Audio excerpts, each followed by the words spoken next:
아파트에 살고 싶지만 사실 너무 아파트가 비싼 것 같아요. 그리고 요즘에 빌라들도 굉장히 되게 잘 짓고 가격도 좀 살만한 가격 같은데 빌라는 또 오르지를 않는다고 해서 망설여집니다. 그렇게 이도 저도 못하고 무주택자를 유지하면서 청약만 기다리게 되기도 하는데요. 하지만 오늘 영상 끝까지 보시면 분명 어떤 선택을 해야만 하는지 명확하게 아실 수 있을 겁니다. 네, 그럼 영상 끝까지 시청해주세요. 네, 역사적으로 항상 부동산은 우상향해 왔습니다. 근데 이건 대부분 서울 아파트에만 해당되는 이야기예요. 빌라의 경우에는 거의 우상향하지 않거나 가격이 제자리에 있는 경우가 많았습니다. 왜 빌라는 오르지 않았던 건지 혹시 아시나요? 네, 자본주의에서는 화폐 가치가 계속해서 하락하는 인플레이션이 발생합니다. 거의 모든 물가가 계속해서 오르니까 부동산 역시 가격이 안 오를 수 없는 건데요. 빌라를 지을 때 들어가는 자재비나 인건비나 땅값이나 모두 다 올랐는데 왜 빌라만 가격이 오르지 않았을까요? 네, 이건 아파트와 빌라의 근본적인 한 가지 차이에서 기인합니다. 바로 공급의 난이도 차이입니다. 먼저 모두가 선호하는 아파트의 경우에는요, 공급이 정말 어려워요. 기본적으로 공사기간만 3년에서 4년 정도 잡아야 되고요. 그리고 더 어려운 건 바로 아파트를 지을 땅의 확보입니다. 그나마 지방 같은 경우에는 빈 땅이 많아서 택지지구를 조성하거나 하면 조금 쉽게 공급할 수 있어요. 하지만 대다수의 수도권에는 빈 땅이 없는 경우가 많아요. 그래서 아파트를 지으려면 재개발, 재건축밖에 방법이 없습니다. 그런데 이렇게 재개발, 재건축으로 진행하게 되면 사업 기간만 거의 10년 정도를 잡아야 되는데요. 그래서 거의 15년 전부터 입주량에 대한 계획을 잡아야 되는 장기 프로젝트가 바로 아파트 공급입니다.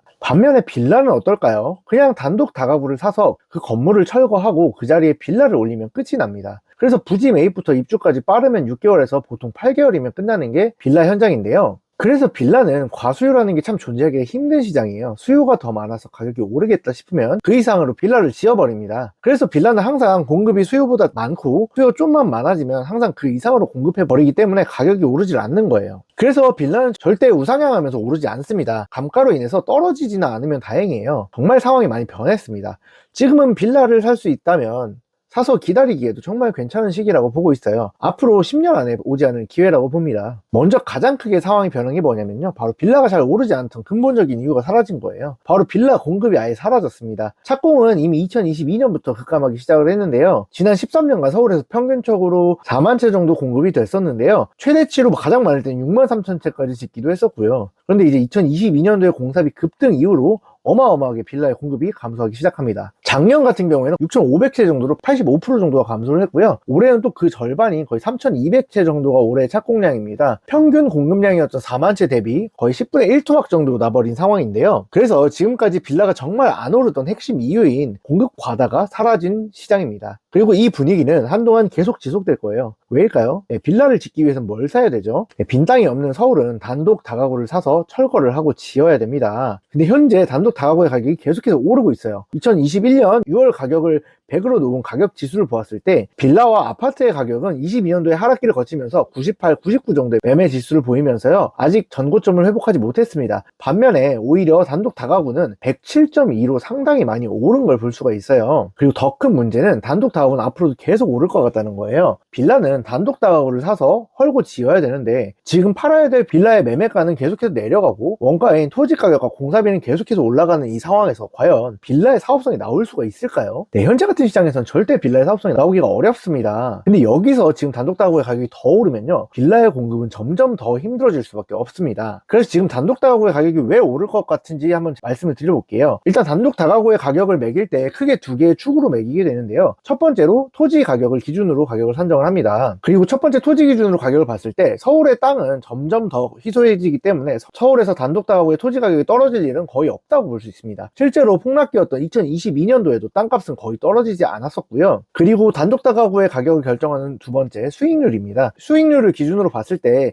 다가구의 수익률은 결국에 월세로 결정이 되는데요. 그런데 이 월세가 현재는 정말 빠르게 오르고 있고 앞으로도 더 크게 오를 것 같습니다. 이미 빌라 시장 같은 경우에는 전세가를 공시가의 126%로 연동시키면서 엄청난 혼란을 겪었고, 거기에 현재 허그에서 보증보험을 더 낮추겠다는 안을 추진하고 있습니다. 126%로 사실상 전세 상한 가격이 걸리면서 대다수의 빌라가 반전세화가 진행이 됐고요. 그 과정에서 월세가 정말 빠르게 올랐습니다. 그래서 이미 작년 한 해 동안 거의 15에서 20% 가까이 월세가 상승을 했는데요. 그리고 지금과 같은 정책 기조라면 앞으로도 월세는 미친듯이 더 오를 겁니다. 이러한 월세의 폭등 속에서 과연 단독 다가구의 월세는 내려갈까요? 빌라와 거의 같은 수요를 형성하고 있는 단독 다가구 같은 경우에는요, 당연히 월세가 올라갈 거예요. 그리고 이렇게 단독 다가구의 월세가 오르고 땅값까지 오르고 있는 이 상황에서 단독 다가구의 주인 입장에서 굳이 단독 다가구를 헐값에 팔 이유가 있을까요? 이러한 이유들로 단독 다가구는 한동안 계속해서 올라갈 수밖에 없을 것 같습니다. 그리고 서울시에서는 단독 다가구가 워낙에 희소해졌습니다.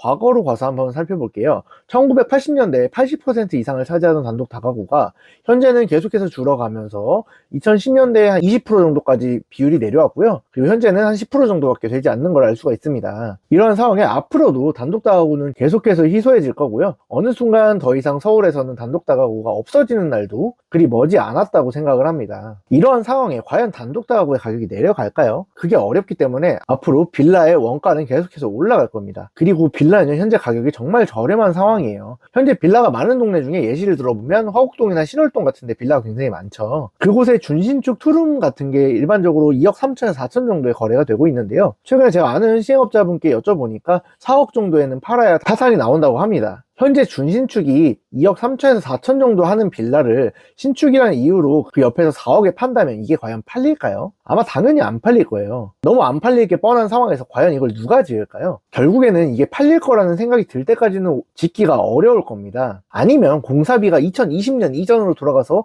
다시 평당 500대의 건축이 가능하다면 뭐 가능할 수도 있겠죠. 하지만 한 번 오른 공사비가 내려가는 건 현실적으로 거의 불가능에 가깝죠. 근데 그렇다면 시장에서 이렇게 빌라의 공급이 부족했을 때 과연 문제가 없을까요? 다른 지방 같은 경우에는 그럴 수도 있습니다. 하지만 땅이 부족하고 1, 2인 가구의 비율이 정말 높은 서울 같은 경우에는요, 빌라가 정말 중요합니다. 서울 내에서 50% 이상의 가구는 비아파트에서 살고 있고요. 그 절반의 공급이 거의 펑크가 난 상황인 겁니다. 이건 머지않아서 정말 확실하게 난리가 날 수밖에 없고요. 벌써 빌라의 공급이 절벽이 된 지 2년이 넘었고 곧 3년차에 들어갑니다. 이러한 공급 절벽은 정말 막을 방법이 없는 상황입니다. 사람들은 누구나 새 집에 살고 싶어 해요. 어떤 사람이 30년 된 구축이나 반지하 빌라 이런 데 살고 싶겠어요. 현재 하루하루 주택은 계속해서 늙어가고 있고 살기 싫어하는 주택들은 계속해서 생겨나고 있는 상황입니다. 그런데 여기에 신축이 더 이상 안 생겨난다면 사람들은 어디에 살게 될까요? 빌라에 살던 사람들이 갑자기 비교도 안 되는 가격에 아파트로 가기는 정말 어려운 상황이고요. 그나마 아직까지 살만한 비아파트들의 모든 비아파트 수요가 쏠리게 될 거예요. 이러한 수요의 쏠림 현상은 결국 가격의 상승이든 엄청난 작용을 불러일으킬 겁니다. 그래서 이렇게 수요가 없어지지 않은 상황에서 공급이 폭락해 버리면 전세, 월세, 매매할 거 없이 모두 다 오를 수밖에 없습니다. 저는 이러한 이유들로 내년부터 빌라 시장이 정말 괜찮아질 거라고 보고 있고요. 가격이 아직 오르지 않았을 때 저렴하게 선점하실 수 있다면 옥석을 잘 가리셔서 선점하셨으면 정말 좋겠습니다. 사실 제 예측이 틀릴 수도 있어요. 투자는 확률 게임입니다. 현실적으로 모두 맞추는 건 불가능해요. 예측은 언제든 틀릴 수도 있다고 가정을 해야 합니다. 투자를 단순히 뭘 사고 뭘 팔고 이런 행위만으로 보는 건 너무 근시안적이고 좁은 해석이에요. 투자는 내가 예측을 맞췄을 때 가장 큰 수익으로 돌아올 곳, 그리고 내가 틀리더라도 감당할 수 있는 선 내에서 가장 좋은 선택으로 선택지를 줄여나가는 작업을 하는 겁니다. 그래서 지금 상황에서 내가 보기에 가장 높아 보이는 확률의 베팅을 하는 거죠. 그러한 관점에서 지금은 이러한 빌라 시장에 투자를 했을 때 괜찮은 수익을 올리기에 좋아 보이는 시장입니다. 그리고 어떤 빌라를 사면 더 큰 수익을 올릴 수 있을지에 대해서는 앞으로 더 많은 영상들에서 계속해서 업로드 해드리겠습니다. 제가 운영하는 채팅방에서 좀 더 진솔하고 깊은 이야기들을 많이 나누고 있으니까요. 오늘 내용이 좋으셨다면 채팅방에 입장하셔서 좀 더 많은 이야기 나눠보셨으면 좋겠습니다. 오늘도 긴 내용 들어주셔서 감사하고요. 구독과 좋아요, 알림 설정 한 번씩 부탁드리겠습니다. 오늘도 좋은 하루 되세요. 감사합니다.